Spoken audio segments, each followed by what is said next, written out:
Welcome to stock markets with KR. स्वागत है आपका आज के वीडियो में and this is going to be a little different. पहली तो बात वो कि this is being recorded live in the market और it will be published during the live market as well. आप देख सकते हो सारे टिक्स टिक हो रहे हैं और the reason behind this is actually हम लोग ने देखा है कि Nifty was at around 370 point gap down overnight. तो ये क्यों हुआ है? Now most people might be knowing कि ग्लोबल मार्केट्स डाउन थे। अगर हम देखते हैं डाउ को, डाउ काफी नीचे आया था। I believe 3% was the number और ग्रेटर देन दैट। यस, 3%। हम लोग देख सकते हैं नैस्डैक भी नीचे था। हम लोग देख सकते हैं जो यूएस 500 है वो भी नीचे था। S&P 500 भी नीचे था। तो इसका कारण क्या है? नाउ अगर आपको और थोड़ा पता है इसके बारे में, you might have heard of something called Jackson Hole. आपने न्यूज में देखा होगा बिकॉज कुछ दिनों से आ रहा है न्यूज में and this is actually a conference जहां पे दुनिया भर के इकोनॉमिस्ट्स और पॉलिसी मेकर्स मिले थे, बात कर रहे थे and they were discussing what the environment is and what they might do to prevent inflation and how the road forward might be. और इसी के कारण से this is practically the single reason why हम लोग देख रहे हैं यूएसडी आईएनआर आई बिलीव 80.07 पर है at the time of recording this. हम देख रहे हैं कि इक्विटी मार्केट्स हैव क्रैश, तो नहीं बोल सकते, I am just saying crash, but we can say more of a fall.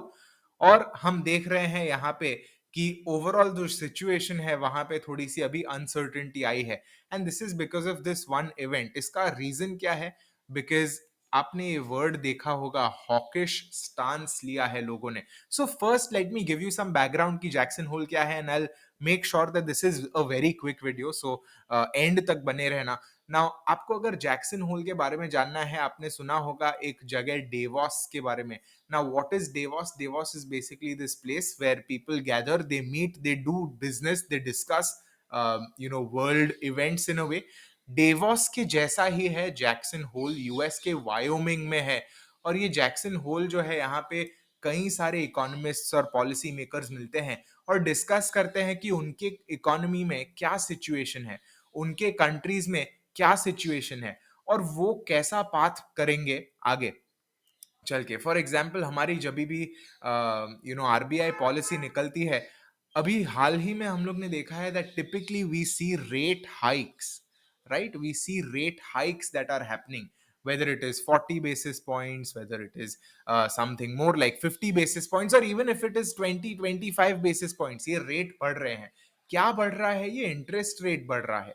Interest rate बढ़ने के कारण से हम लोग देख रहे हैं टिपिकली कि ये इम्पैक्ट आ रहा है। सो बेसिकली ये जैक्सन होल जो है, यहाँ पे most economists including US economists, including some economists from the other countries, उन्होंने एक, as I said, hawkish stance लिया है। Hawkish meaning that they are likely to raise interest rates.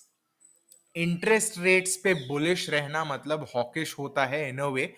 तो अगर जब हम कहते हैं कि US Fed has taken a hawkish stance, उसका मतलब ये है कि US Fed is likely to raise rates.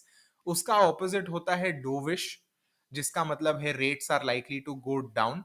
अभी फिलहाल from what I could gather and I share that article with you as well, सिर्फ एक जापान ऐसा लग रहा है कि थोड़ा माइनर डोविश लगेगा, बट ओवरऑल बाकी सारे इकोनॉमीज कह रहे हैं they are hawkish, and which means कि आगे चल के the interest rates might continue to rise. और ये लोगों के मन में एक क्वेश्चन था बिकॉज अप अंटिल नाउ हम लोग ने देखा है कुछ हद तक इन्फ्लेशन कंट्रोल हुआ है, राइट? हम लोग ने देखा है कुछ हद तक इन्फ्लेशन कंट्रोल हुआ है, at least when we saw the most recent release on US markets, क्योंकि हम लोग ने यूएस के इन्फ्लेशन पर मीम्स भी देखे रहेंगे आपने, I am sure. So since ये कंट्रोल में थोड़ा आया, पीपल फेल्ट दैट अच्छा मे बी अभी यूएस एक हॉकिश स्टांस नहीं लेगा, मे बी अब जो रेट हाइक्स है वो कम हो जाएंगे, मे बी चांसेस है कि हम लोग quote on quote normal situation देखेंगे। But that is not the case. Since ये एक्सपेक्टेशंस को एक बहुत बड़ा झटका टाइप लगा है काफी लोगों के, maybe that is why we are seeing such a big reaction on the global markets and of course in the Indian markets. Indian markets कई बार global markets को follow करते हैं and this is one of those reasons. और typically जब interest rates बढ़ते हैं, I will just show you the impact of interest rates. Interest rates अगर बढ़ रहे हैं, if we see a rate hike or if we see that things are hawkish, then currencies जो होते हैं, that countries foreign exchange, that countries currency is likely to appreciate और go up in value. इसका एक बहुत fundamental reason है जो आज के वीडियो में मैं नहीं बताऊंगा. That will be there in another video. अगर आपको जानना है, make sure you comment and let me know and make sure you are subscribed as well. दूसरा इंपैक्ट आता है इक्विटीज पे. Equities tend to go down which is what we are seeing right now. इसका reason क्या है? Again I can explain in the fundamentals video if you want. फिलहाल हमें बस जानना है कि इंपैक्ट क्या हुआ है और किस कारण से हुआ है. And of course the third major asset class aside from fixed income is commodities, जो भी नीचे जाते हैं.